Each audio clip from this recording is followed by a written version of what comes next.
Hello friends and welcome to ExcelShare Academy. Myself Dr. Ruby.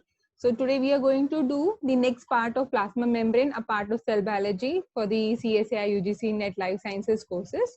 So in the last class we talked about how the plasma membrane was known to be bilayer, what were the experiments and how the fluid mosaic model looks like. So in this, we are going to talk about the proteins. So previously we discussed about the lipids, types of lipids which are present on the outer membrane and the inner membrane. In this, we are going to talk about the types of proteins which are associated with the plasma membrane. So as we discussed earlier, lipids form the fundamental structure elements of membranes. Then the proteins are responsible for carrying out the specific membrane functions. So if you see the composition, the plasma membrane is made up of 50% of lipid and protein by weight, with carbohydrate portions of glycolipids and proteins constituting around 5 to 10% of the membrane mass. So if we calculate, we know that the protein is much larger than the lipids in size. So this percentage corresponds to about 1 protein molecule per every 50 to 100 lipid molecules. Now this estimation, this percentage is important because sometimes the questions might come like how many protein molecules are associated in the plasma membrane given the lipid composition is this much. So what you have to do is just make it a twice number. Okay, so we have already discussed this, that the fluid mosaic model of membrane structure, which was proposed by Jonathan Singer and Nicholson in 1972. So as already we have discussed, there are integral proteins, membrane, peripheral proteins. Then we talked about the cholesterol, phospholipids, and the carbohydrate group which are present on the glycolipids and the glycoproteins. Moving on further, see the properties of the membrane. So let's discuss about it. So the membrane has got fluid-like property. So this we right now know, but earlier it wasn't known. So few experiments were carried out. For example, the lipids and the proteins are able to diffuse laterally through the membrane. So what does it mean? It's like a fluid-like nature the membrane shows. So the proteins which is present in at this particular point will move to the another point. Similarly, in the case with the lipids also. So this was proven by Larry Fry and Michael Edinin in 1970. So what they have done is they have taken two types of mammalian cell tissue. So here they have taken for human and the mouse cells. So they have taken those two, and what they did is the proteins they were studying. So all the proteins, the membrane associated proteins of human and mouse were labeled with different antibodies which are tagged with the different fluorescent dyes. So finally what they did, they fused these two types of membrane together. That is, human and mouse cells were fused together. So as I said, they were analyzing the membrane protein distribution of these hybrid cells. So once the human and mouse cells fuse together, it becomes a hybrid of human mouse cells. So it was so they were analyzing the membrane protein distribution. So using the antibody that specifically recognize the proteins of human and mouse origin. So there are few proteins which are specific to the humans and to the mouse. So those specific antibodies were then again tagged with the different fluorescent dyes. So after 40 minutes of fusion, the mouse and human proteins became intermixed over the surface of hybrid cells, indicating that they move freely through the plasma membrane. How exactly they have done? Let's see with the help of the diagram. So here we have got a human cell which over where the proteins are labeled in red color. So if you see over here, they are labeled in the red color, specific to the human, and here in this case it is the green color in the case of mouse. So then it was fused. This becomes a hybrid of human and mouse.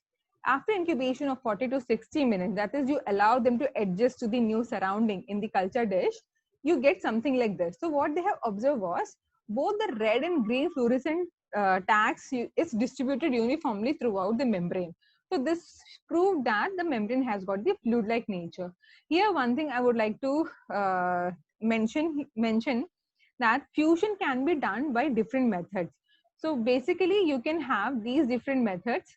Either you can use PEG, which stands for polyethylene glycol. Now why I have mentioned over here is because these are the few kinds of questions which might your interview panel can ask, like what are the different ways by which you can fuse two different types of cells. So it can be a homotypic or heterotypic. It means You can fuse two same type of cells also, and you can also fuse two different types of two different types of cells also. For example, in this case, it's a heterotypic fusion where human and mouse cells were fused. The second method is by using Sendai virus, electrical cell fusion, and the latest one is the thermoplasmonics. So in the case of electrical, what you do is you give a electric pulse which actually disturbs the membrane potential of the cell. So there is a chance that the membrane of both the cells, when the electric pulse is given, the membrane are able to permeate to each other and then fuse it. So these are the different methods, as I mentioned. So this keep in mind, because sometimes during the interview they might ask like, how can you make a fusion, cell fusion in the lab? What are the different methods? So this was the experiment by which they proved that the membrane has got fluid-like nature. So now coming back to the types of proteins which are present in the plasma membrane. So there are two types. First one is the peripheral proteins. So the peripheral proteins, if you remember the structure of the fluid mosaic model, in that it was given very nicely that you have got the plasma membrane and few proteins are present over here which are associated to the internal membrane side, that is the inner leaflet of the plasma membrane. So these were known as the peripheral proteins. So these were the peripheral proteins. Now, if suppose someone asks you, like maybe during your interview, they ask you like, how can you remove the peripheral proteins from the given cell? What you can do is you can dissociate using polar solvents. For example, either you can use extreme pH range or you can use high salt concentration. So what happens when you add such extreme pH buffers or high salt concentration? The ionic bonds break. Now, why it is important? Because these peripheral proteins are associated to each other by protein-protein interactions, in wherein it is the ionic bonds present. So using extreme pH range or the high salt concentration, the association gets broken. And that's how it is easy for you to purify peripheral proteins from the cell membrane. So what happens is these proteins are naturally, they are soluble in aqueous solution. So when you isolate, you can get in the aqueous phase. So when you purify, after the addition of extreme pH buffers or the high salt concentration, the aqueous part will give you the protein, the peripheral proteins. Now, next category is the integral proteins. So integral proteins are otherwise called transmembrane proteins. So if you, this is your plasma membrane, then you have got membrane proteins like this, transmembrane proteins like this. That is, they span the membrane from one side to the other. So usually we draw it like this, but actually they are the alpha helices which pass through the plasma membrane phospholipid bilayer. So something like this. If this is the N terminal, then you have got the alpha helices, then you have got the C terminal, or it can be the other way, like this. And you also have proteins when this is the single spanning of the proteins. You also have transmembrane proteins in which 14 to 20 alpha helices spans. So something like this it will look.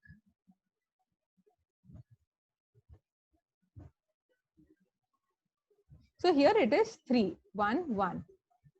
So you can have more than 3, like around 14 are there. Like for example, there are certain bicarbonate channels are there, transmembrane proteins which helps in the blood buffer system, which we'll study later. It helps in maintaining the buffer system. So such proteins act as a transporter over there. So now if suppose you want to purify the integral proteins. So as already discussed, so you can use polar solvents in order to remove the peripheral proteins. But in the case of integral proteins, we need something hydrophobic in nature. Why? Because it's already passing through the hydrophobic region of the plasma membrane. So we know that this is the polar head and this is the hydrophobic region. So the protein is passing through this hydrophobic region. So we need something which can solubilize the hydrophobic part of the protein. So how you can do? By disrupting the membrane. So here you're actually going to break the phospholipid bilayer in order to remove and purify your transmembrane proteins. So what you're going to do? You're going to break this hydrophobic interactions, and this can be done using detergents. Now why detergents? Because detergents also have got detergents also have got the polar head as well as the hydrophobic chain. So in this case also, the polar region is there and the hydrophobic region is there. So from this, it is clear that to the hydrophobic region of the protein, the hydrophobic tail of the detergent will associate. So I'll show you the diagram from which it will be more clear. Okay, so what happens, for example, this is the detergents we are using. So you can see that it has got the hydrophilic and the hydrophobic tail. So for example, it is the octyl glucoside. So it is given the hydrophilic and as well as the hydrophobic tail is given. Now the hydrophobic portions of the detergents, they displace the membrane lipids. Okay, and then they bind to the hydrophobic portion of the integral membrane protein. So if you see, this is one example where the integral proteins is taken. What happens then is, once the phospholipid bilayer is being disrupted, the hydrophobic tail of the detergent will go and bind or interact with the hydrophobic region of the protein. Now, because the other end of the detergent molecule is hydrophilic, that is the polar region, the detergent protein complexes are soluble in the aqueous solution. So this is how you can purify your transmembrane proteins also. Now, let me tell you one more thing. So this is like in the theory, but when you do in practical, what happens is most of the time your transmembrane proteins gets precipitated out. That is, it gets unfolded or misfolded. Like it's the misfolding. So what you have to do is, I can tell you, purify your protein, get the precipitate out. So this is from the research background I'm saying with the experience. So once you get this precipitated protein, what you can do is slowly start removing the detergent. All of a sudden, if you remove the detergent, what will happen? It will just precipitate out and the protein will lose its structure, its folding. So it will be of no use. So what you can do is either you can slowly remove the detergent. Now how you can remove slowly? By using the dialysis. So what you can do is dialysis against a buffer of a specific pH. So now which pH it is, that depends on the type of protein you are using. So what you can do is dialysis to remove the detergent. So against the buffer you can use. So if you know that your protein is soluble or it is active or it is present in the intact form at particular pH, so that pH you can use. But the dialysis has to be taken place slowly. You can just not use directly. Otherwise, what will happen? The protein will precipitate out and it will be of no use. So moving on to the next. Now, how this integral protein is actually inserted into the membrane. So anyways, we are going to study this in detail when we talk about the different organelles of the cell, wherein which we will talk about the endoplasmic reticulum. Here, just an overview is given. So when a nucleus, when a signal is given from the nucleus that one particular transmembrane protein needs to be synthesized, so that signal is given, that is in the form of the mRNA. mRNA comes and in the cytosol, ribosomes are there, they synthesize the polypeptide chain. Now the first polypeptide chain gets inserted into the ER. Okay, and from the ER it goes to the Golgi apparatus, and from the Golgi apparatus to the plasma membrane. Now how they transfer from ER to Golgi and Golgi to plasma membrane? That is with the help of the membrane vesicles. So we'll study what are the signal targets in order to give you the path, like how exactly from ER to Golgi it should go and from Golgi to plasma membrane it should go. So all are depending on the signal peptides. So this and all we'll discuss later. And then from the plasma membrane, it is the extracellular integral protein. So that means on the top of the plasma membrane, it will be exposed. Now, suppose it is a glycoprotein, then from the ER and Golgi, the carbohydrate moiety will be attached to it, and further it will be modified. So hence on the top of the plasma membrane, that is the outside, the outer leaflet of the plasma membrane will expose the integral membrane, which is a glycoprotein. Now, all these things are very important to understand because these glycoproteins are finally playing important role in the cellular signaling, cell-to-cell interaction. All these are playing very important role. So this we'll study in the coming topics. Now, to study what kind of peripheral proteins and what kind of integral proteins are there, again we have used RBC, red blood cells. Now why again? The answer is same, because it does not have nucleus and most of the organelles are absent, so it becomes easy in order to study all the proteins because the interference of other components will be less. So please keep this thing in the mind. So here RBCs were used to study both peripheral and integral proteins, and these proteins were identified using gel electrophoresis of membrane preparations. So as already discussed, like if you're studying peripheral proteins, so what kind of reagents you're going to use? Already discussed, polar reagents. And if you're studying the hydrophobic proteins or transmembrane proteins, you're going to use detergents.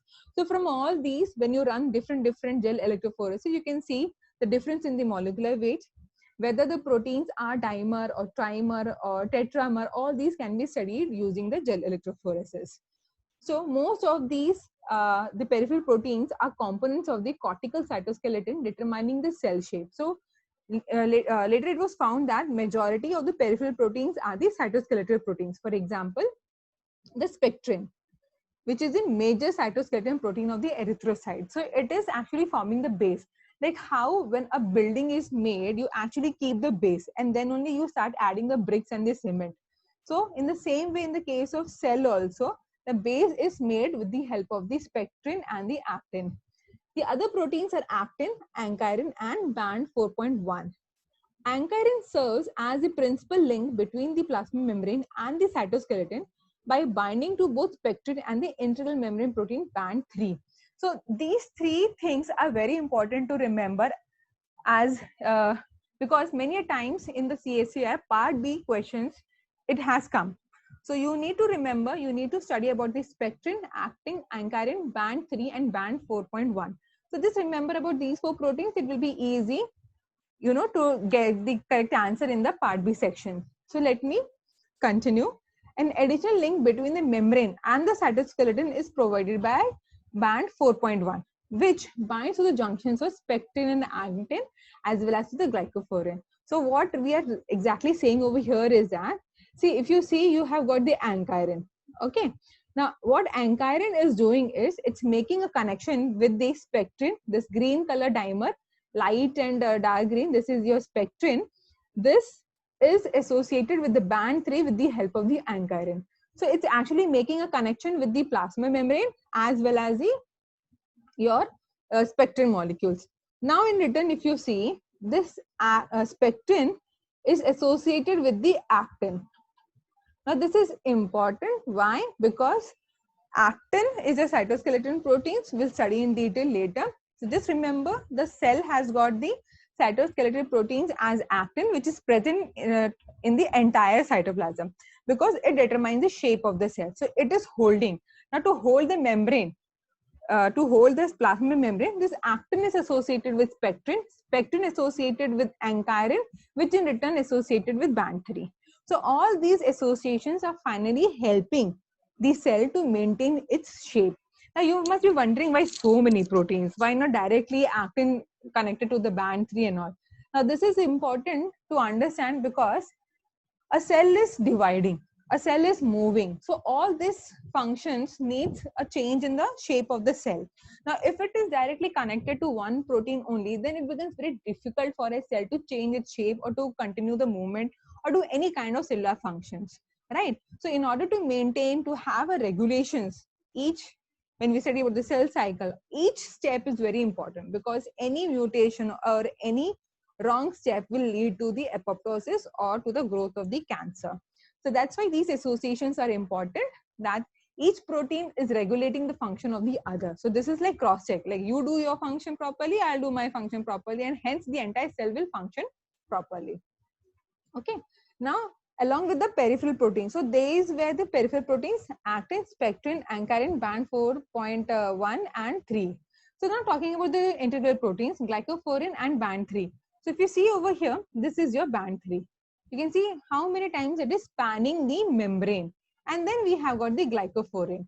Now from the word itself, it's clear that it is having the oligosaccharide moiety which is present on the protein. Okay. So Now, glycophorin and band 3 both are transmembrane protein structure. Now, why transmembrane? Because it is passing through the plasma membrane, phospholipid bilayer. Now, glycophorin is a single membrane spanning alpha helix with its glycosylated amino terminal portion exposed on the cell surface. So, if you see over here, this is actually one protein polypeptide chain which is spanning the phospholipid membrane and have got glycosylated. Okay. Then we have got band 3.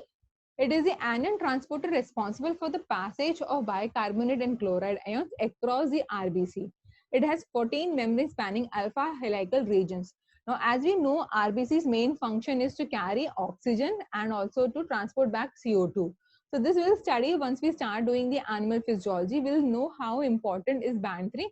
It is also known as the bicarbonate chloride anion transporter also. So what it is doing is actually the exchange of chloride and bicarbonate during the respiration. So if you see the structure over here, these are 14 alpha helix which is spanning the membrane of the cell. Now, apart from all these peripheral proteins and integral proteins, there are certain other glycolipids also. So we already talked about this glycoproteins and all. So now it's about the glycolipids. So here the proteins are inserted into the outer leaflet of the plasma membrane by GPI anchors. So what exactly they do? So GPI anchor, as the name suggests, they actually keep on holding the protein till it is targeted to their specific destination. So GPI anchors are added to certain proteins that have been transferred into the ER and are anchored in the membrane by C-terminal transmembrane region. So what is happening? When a protein needs to be transferred to ER, it is anchored with the help of the GPI. What is GPI? Glycosyl phosphatidyl inositol. So you can see that this is your glycosyl phosphatidyl inositol to which a protein has been attached at the C-terminal. Please remember, it is a C-terminal. Now, the transmembrane region is cleaved as a GPI anchor is added. So, these proteins remain attached to the membrane only by the glycolipid.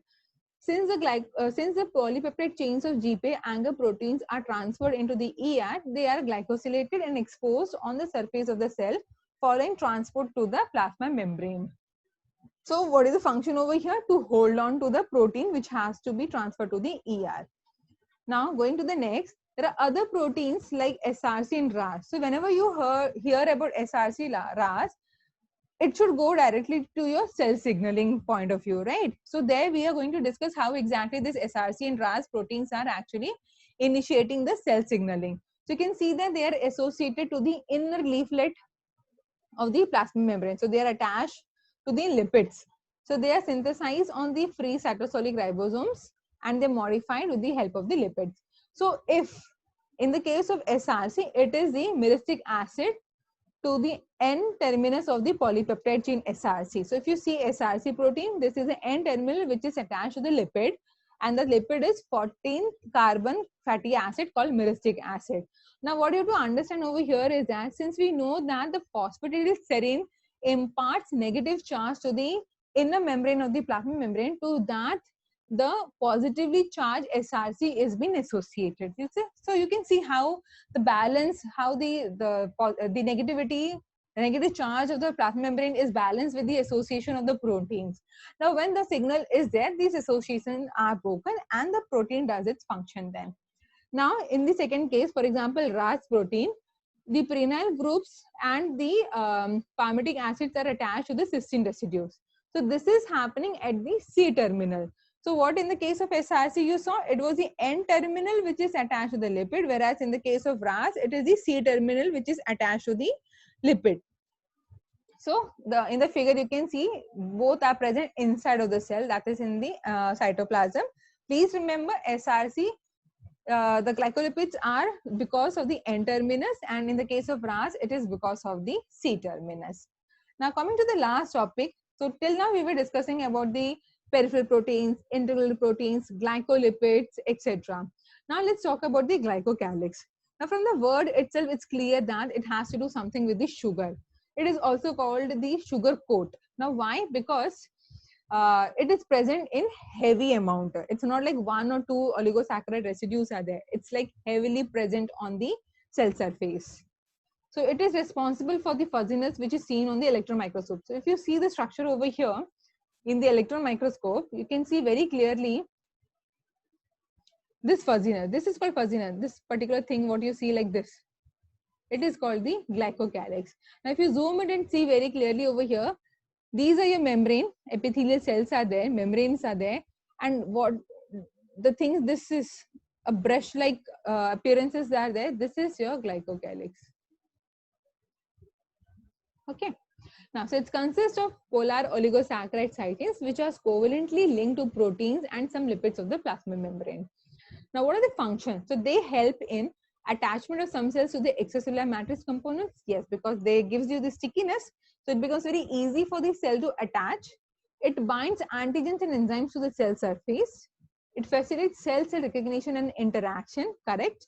And it protects the cell from injury by preventing contact with the inappropriate substance. It also assists in T cells and antigen presenting cells in aligning with each other. So later when we study about in the immunology, how APC or antigen presenting cells are interacting with the other T cells, this glycocalyx is playing an important role. And it's not like anywhere it can be. It has to be specific oligosaccharide unit which actually is involved in the cell interactions. So here you can see that you have got the plasma membrane, the glycolipids are there, glycoproteins are there. So all these combining together, that is the heavy glycosylated portion, let it be a glycoprotein or glycolipid, together it constitutes a glycocalyx. So I hope this was clear, and with this I would like to end my session over here. In the next, we will be doing certain multiple choice questions which have been asked in the previous year's CSIR paper. So please keep watching, like, subscribe and share it, and any comments and suggestions are there, please, it is appreciated. You can also write us the topics which you want more explanation from the theory wise or from the research point of view. You can write us on excelsior academy 1228 at gmail.com. Thank you, and please keep watching.